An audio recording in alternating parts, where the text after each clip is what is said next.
नैमिषारण्य तीर्थ में श्री सूत जी ने 28,000 सोनकादि ऋषियों से कहा, अब मैं आपको कार्तिक मास की कथा विस्तार पूर्वक सुनाता हूँ, जिसका श्रवण करने से मनुष्य के सभी पाप नष्ट हो जाते हैं और अंत समय में वैकुंठ धाम की प्राप्ति होती है।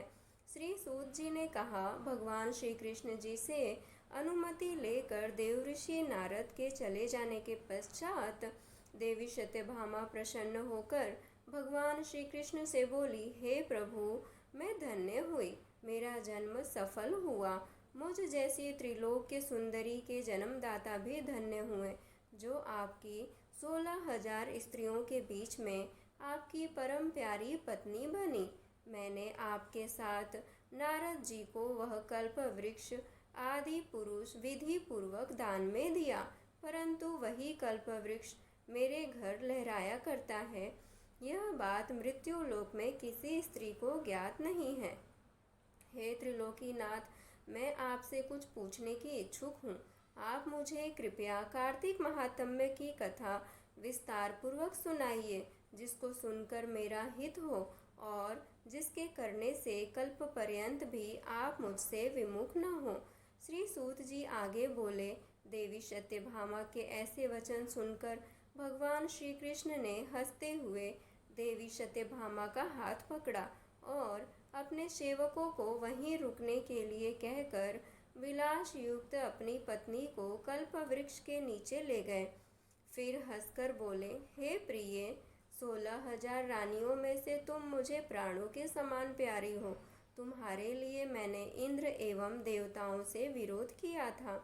हे कांते, जो बात तुमने मुझसे पूछी है उसे सुनो। एक दिन मैंने भगवान श्री कृष्ण तुम्हारी सत्यभामा इच्छा पूर्ति के लिए गरुड़ पर सवार होकर इंद्रलोक जाकर कल्प वृक्ष मांगा।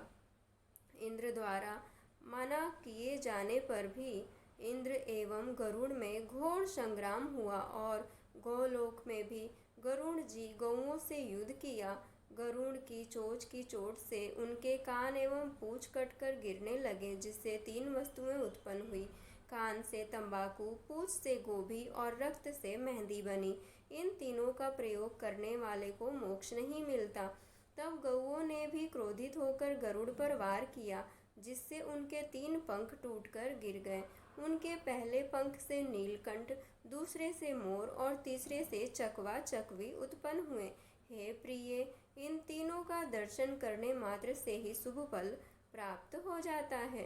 यह सुनकर देवी सत्यभामा ने कहा, हे प्रभु, कृपया मुझे मेरे पूर्व जन्मों के विषय में बताइए कि मैंने पूर्व जन्म में कौन कौन से दान, व्रत और जप नहीं किए हैं। मेरा स्वभाव कैसा था, मेरे जन्मदाता कौन थे और मुझे मृत्यु लोक में जन्म क्यों लेना पड़ा। मैंने ऐसा कौन सा पुण्य कर्म किया था जिससे मैं आपकी अर्धांगिनी हुई। भगवान श्री कृष्ण ने कहा, हे प्रिय, अब मैं तुम्हारे द्वारा पूर्व जन्म में किए गए पुण्य कर्मों को विस्तार पूर्वक कहता हूँ, उसे सुनो। पूर्व समय में सतयुग के अंत में मायापुरी में अत्रि गोत्र में वेद वेदांत का ज्ञाता देव शर्मा नामक एक ब्राह्मण निवास करता था। वह प्रतिदिन अतिथियों की सेवा, हवन और सूर्य भगवान को पूजन किया करता था। वह सूर्य भगवान के समान तेजस्वी था। वृद्धावस्था में उसे गुणवती नामक कन्या की प्राप्ति हुई।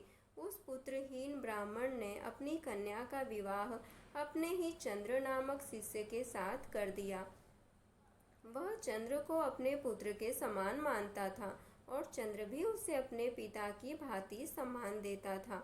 एक दिन वे दोनों कुश व समीधा लेने के लिए जंगल में गए। जब वे हिमालय की तलहटी में भ्रमण कर रहे थे, तब उन्हें एक राक्षस आता हुआ दिखाई दिया।